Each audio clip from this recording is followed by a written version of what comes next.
എങ്ങനെ നോക്കിയാലും കാണൂല. കാരണം നബി തങ്ങൾ കുപ്പായിടാതിരിക്കൂല, എപ്പോഴും ഷർട്ട് ധരിക്കും. കീറിയ ബനിയാനല്ലാന്ന്, നല്ല കുപ്പായം നമ്മൾ ഇടും. കീറിയ ബനിയാനായിട്ട്, കീറിയ ബനിയാനൊന്നും ഇടാൻ പാടില്ല കേട്ടോ. അത് മനുഷ്യൻ വളരെ മോശമായിപ്പോവും. അത് ഇനി ഉള്ളിലാണെങ്കിലും ഇടാൻ പാടില്ല. കുപ്പായത്തിൻ്റെ ഉള്ളിലല്ലേ എന്ന് കരുതിയിട്ട് ഇടാൻ പാടില്ല കീറിയ ബനിയാൻ. പഴയ കാലത്തൊക്കെ ആണെങ്കിൽ ദാരിദ്ര്യം കൊണ്ടാണ് എന്നൊക്കെ വിചാരിക്കായിരുന്നു. ഇപ്പോൾ ഒരു ബനിയൻ വാങ്ങാൻ മാത്രം കായില്ലാത്ത ആരെങ്കിലും ഉണ്ടെങ്കിൽ എന്നെ ബന്ധപ്പെടണം, ഞാൻ ഗൂഗിൾ പേ ചെയ്തു തരാം. കീറിയ ബനിയനൊന്നും ആരും ഇടരുത് എന്നുള്ളതാണ് സംഗതി. നല്ല ബനിയാണല്ലോ. അപ്പൊ നബി സല്ലല്ലാഹു അലൈഹി വസല്ലം തങ്ങൾ ബനിയനല്ല കുപ്പായിടാത്ത സമയം ഉണ്ടായിരുന്നില്ല, അതുകൊണ്ട് കണ്ടില്ല. കുറേ ദിവസം കഴിഞ്ഞു. അങ്ങനെ ഒരിക്കൽ ഒരു സഹാബി മരണപ്പെട്ടു.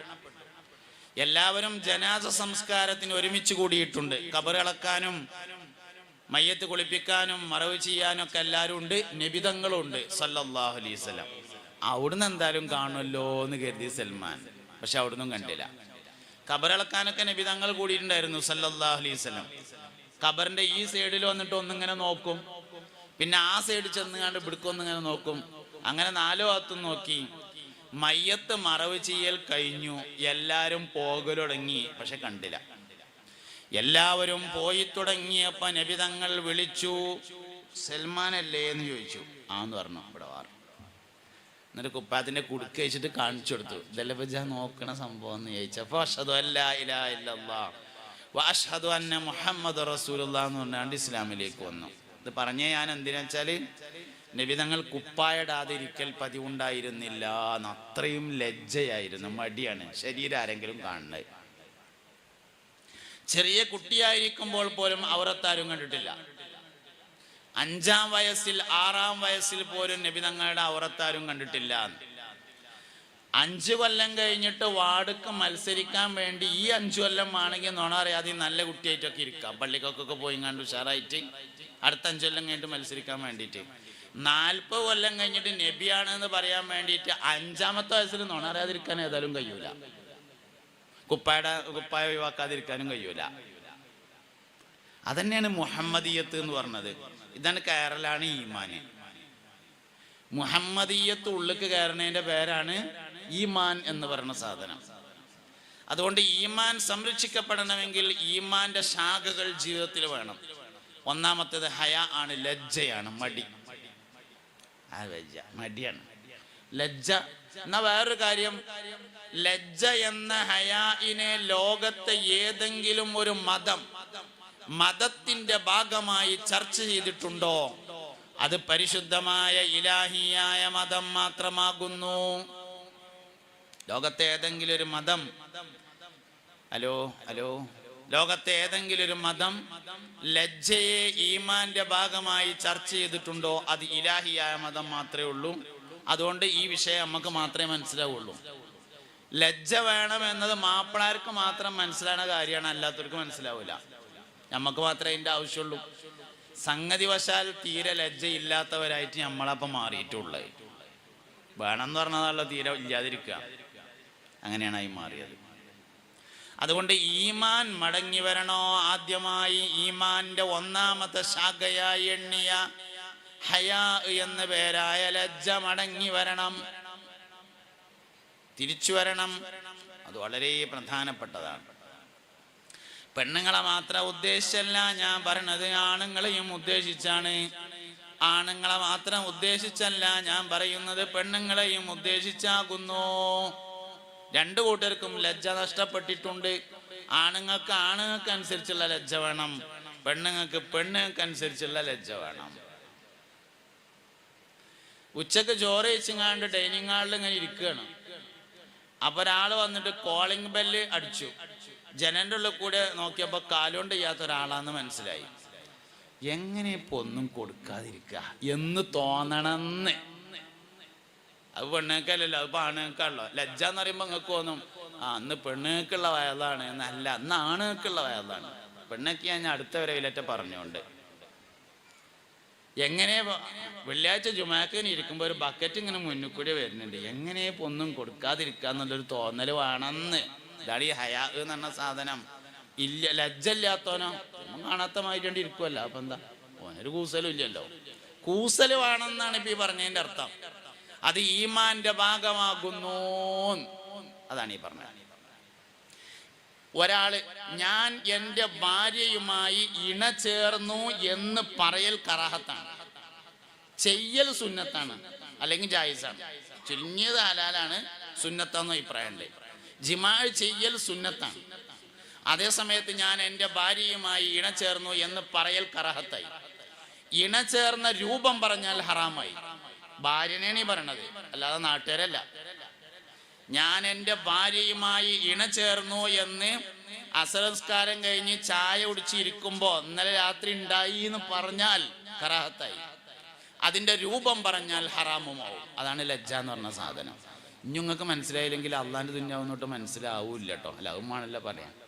ഈ ലജ്ജ എന്ന് പറഞ്ഞ സാധനം എന്താണ് എന്ന് നമ്മൾ വിചാരിക്കുന്ന സാധനമല്ല. അത് നമ്മൾ വിചാരിക്കുന്ന സാധനമല്ല. ചോറിക്കാൻ വേണ്ടി എല്ലാവരും വട്ടത്തിൽ ഇങ്ങനെ ഇരിക്കുകയാണ്.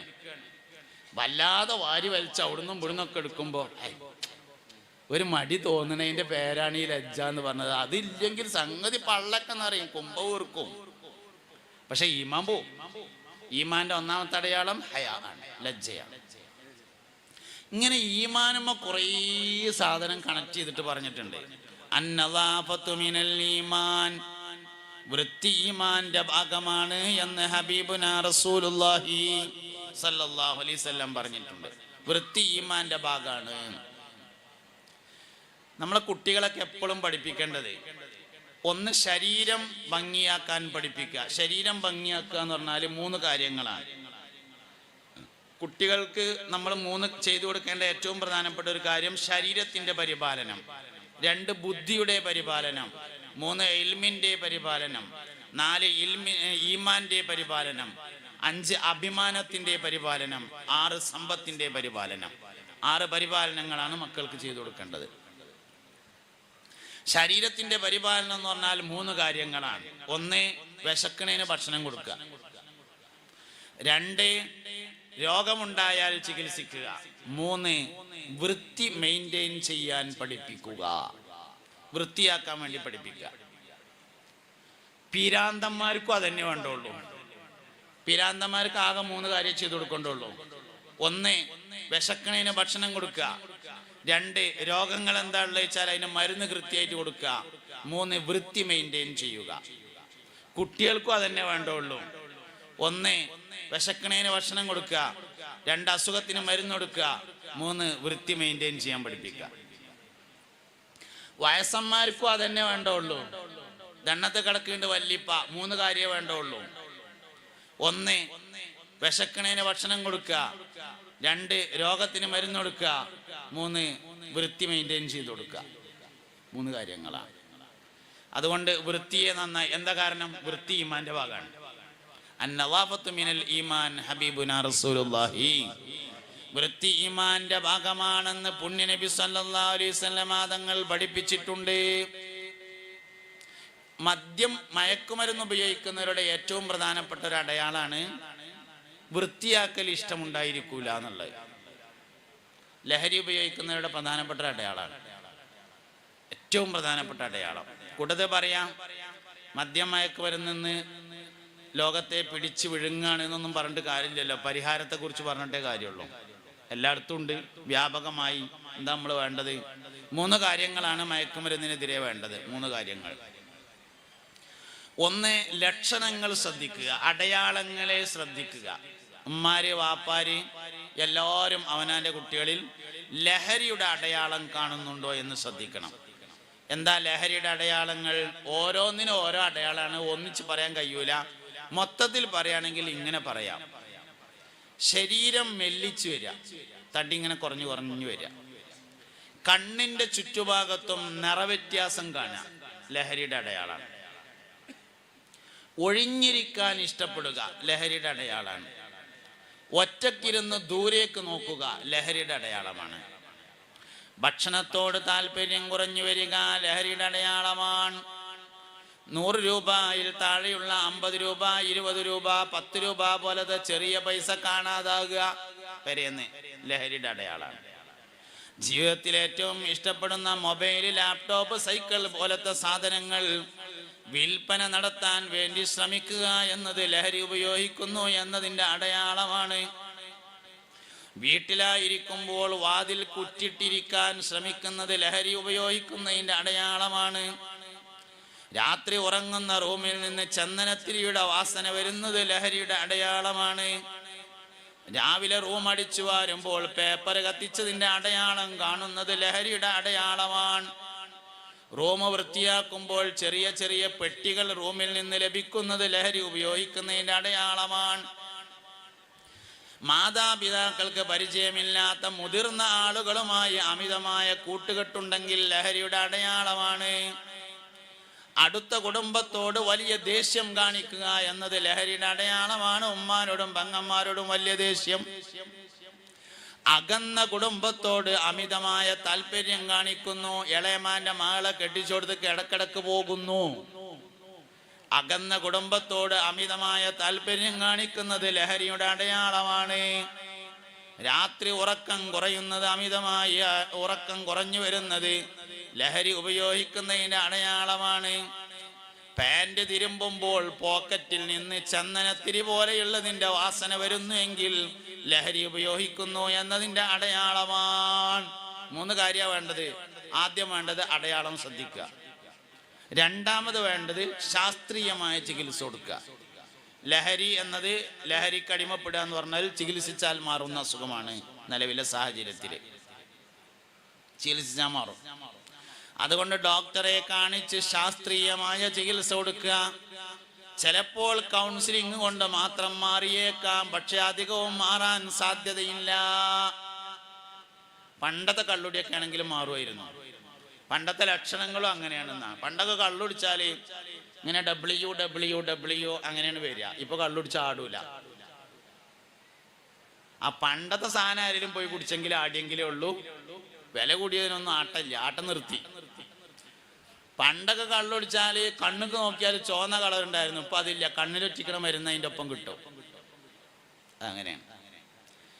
പണ്ടൊക്കെ കള്ളുടിച്ചാൽ അടുത്തേക്ക് വരുമ്പോൾ ഒരു വാസന ഉണ്ടാവും. ഇപ്പോൾ വാസന ഉണ്ടാവില്ല. കാരണം എന്താ വെച്ചാൽ അതിൻ്റെ ഒപ്പം തൊള്ളയിലോട്ടുള്ള ഒരു പാക്കും കൂടിയും കൊടുക്കും. ഊതിൻ്റെ ഒക്കെ വാസന ഇക്കാരം. കള്ളുടിച്ച് വരുന്ന ആളെ കണ്ട ചിലപ്പം ദുബായിൽ നിന്ന് ഇപ്പോൾ എയർപോർട്ടിൽ നിന്ന് ഇറങ്ങി വരിക എന്നൊക്കെ തോന്നുന്നു. ഊതിൻ്റെ ഒക്കെ വാസനയുള്ള പാക്ക് എന്നിട്ട്. അപ്പൊ ആ അടയാളമൊന്നും നടക്കൂല. പഴയ അടയാളമൊന്നും ഇപ്പം ഇല്ല. പുതിയ അടയാളങ്ങളാണ്. ഇനിയും മാറും. ഇപ്പൊ നിലവിലുള്ള അടയാളങ്ങളൊക്കെ പറഞ്ഞു എന്നേ ഉള്ളൂ ഞാൻ. അപ്പൊ ഒന്നാമത് അടയാളം നോക്കുക. രണ്ടാമത് ചികിത്സിക്കുക. അഡിക്ഷനെ ചികിത്സിക്കുക. എല്ലാ അഡിക്ഷനുകളും മാറുന്നതാണ്. ഇനിയിപ്പോ ലഹരിയേക്കാൾ വലിയ അഡിക്ഷൻ വേറെ ഉണ്ട് കേട്ടോ. ലഹരി ഒന്നല്ല വലിയ അഡിക്ഷൻ. ഏറ്റവും വലിയ അഡിക്ഷൻ ഗെയിം അഡിക്ഷനാണ്. ലഹരിയേക്കാൾ വലിയ അഡിക്ഷനാണ് ഗെയിം അഡിക്ഷൻ എന്ന് പറയുന്നത്. ലഹരി അതിൻ്റെ താഴെ ഉള്ളൂ. ശരിക്ക് ഏറ്റവും പ്രധാനപ്പെട്ട, ഏറ്റവും വലിയ അഡിക്ഷനായി കണക്കാക്കപ്പെട്ടുള്ളത് ഗെയിമാണ്. അതിൻ്റെ താഴെയാണ് ലഹരി ഉള്ളത്. എല്ലാവർക്കും ഉള്ളൊരു അഡിക്ഷൻ ഉണ്ട്. ഷോപ്പിംഗ് അഡിക്ഷൻ എന്ന് പറഞ്ഞ സാധനം ഒഴിവാണ്. പ്രത്യേകിച്ചൊന്നുമില്ല. എന്നാൽ നമ്മളൊന്ന് സൂപ്പർ മാർക്കറ്റിൽ പോകുക, ഇറങ്ങാണ്ട് ആ വണ്ടീൻ്റെ എടുക്കുക, അങ്ങോട്ട് ഉന്തിയിട്ട് കാണുന്നതൊക്കെ വലിച്ചിടുക. അവസാനം കീശയിലുള്ള കായൊക്കെ കടന്നിട്ട് കഴിഞ്ഞപ്പോൾ ATM കാർഡ് കൊടുക്കുക. അഡിക്ഷനാണ് സാധനം. സൂപ്പർ മാർക്കറ്റിലേക്ക് പോണതിന് കുഴപ്പമൊന്നുമില്ല. ആദ്യം നമുക്ക് എന്തൊക്കെയാ വാങ്ങേണ്ടതെന്നുള്ളതിൽ തീരുമാനം വേണം. അങ്ങനെ ചെന്നതിൻ്റെ ശേഷം നമ്മൾ വാങ്ങാൻ ചെന്ന സാധനങ്ങൾ വാങ്ങുക, അതിൻ്റെ ബില്ലടച്ചങ്ങാണ്ട് പോരുക.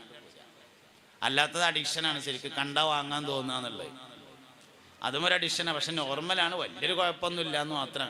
കായ് കുറച്ചാണ്ട് പോകുന്നേ ഉള്ളൂ, ഒന്നും സംഭവിക്കൊന്നുമില്ല. അതേ സമയത്ത് ഗെയിം അഡിക്ഷൻ അങ്ങനെയല്ല. ഗെയിം അഡിക്ഷൻ ജീവൻ കളയും. മറ്റൊന്നാണ് ലഹരിയുടെ അഡിക്ഷൻ എന്ന് പറയുന്നത്. ലഹരി അഡിക്ഷൻ ചികിത്സിച്ചാൽ മാറും. അപ്പോൾ ഒന്നാമത്തേത് അടയാളങ്ങൾ ശ്രദ്ധിക്കലാണ്. രണ്ടാമത്തേത് ചികിത്സിക്കലാണ്. മൂന്നാമത്തൊരു കാര്യം കൂടിയുണ്ട്.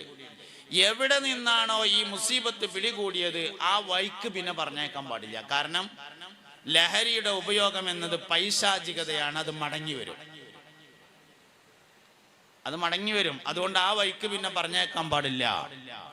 എത്ര ഉറുപ്പ്യന്റെ നഷ്ടം ഉണ്ടായാലും ശരി, എത്ര രൂപയുടെ നഷ്ടം ഉണ്ടായാലും ശരി, ഉടച്ചോനെ റബ്ബേ ഇങ്ങോട്ട് നോക്കി മനുഷ്യന്മാരെ, എത്ര ഉറുപ്പ്യന്റെ നഷ്ടം ഉണ്ടായാലും ശരി, ഏത് കോഴ്സ് നഷ്ടപ്പെട്ടാലും ശരി, ഏത് ഹോസ്റ്റലിൽ നിന്ന് പോരേണ്ടി വന്നാലും ശരി, ഏത് സൂപ്പർ മാർക്കറ്റ് ഒഴിവാക്കേണ്ടി വന്നാലും ശരി, എവിടുന്നാണോ തുടങ്ങിയത് അവിടേക്ക് പിന്നെ പറഞ്ഞേക്കാൻ പാടില്ല. പറഞ്ഞയച്ചാൽ രണ്ടാമത് പിടികൂടും. ലഹരിക്ക് അങ്ങനെ ഒരു കുഴപ്പമുണ്ട്. ഒരാൾ കള്ളുടിച്ചിരുന്ന ആൾ മുസ്ലിമായി എന്ന് വിചാരിക്കുക. 4 കൊല്ലം കഴിഞ്ഞ് കള്ള് ഷാപ്പിൻ്റെ അടുത്ത് എത്തിയാലും ഓന് പിന്നെയും കുടിച്ചാൽ തോന്നും. വിശ്വാസം കൊണ്ട് സ്വഭാവം മാറൂല എന്നാണ്. സ്വഭാവം തലമുറകൾ മാറിയാലേ മാറുള്ളൂ. അവർ സ്വഭാവം വന്നു പെട്ട് കഴിഞ്ഞാൽ പിന്നെ പോകാൻ വലിയ പ്രയാസമാണ്. അതുകൊണ്ട് ആ സാഹചര്യത്തിൽ നിന്ന് അവനെ മാറ്റണം. സാഹചര്യം പഴയത് തന്നെയാണെങ്കിൽ പഴയതിലേക്ക് മടങ്ങും. അത് ഞാൻ 10,000 ഉറുപ്പ്യൻ്റെ ഗുളി കൊടുത്തു എന്നൊന്നും പറഞ്ഞിട്ട് കാര്യം ഉണ്ടാവില്ല.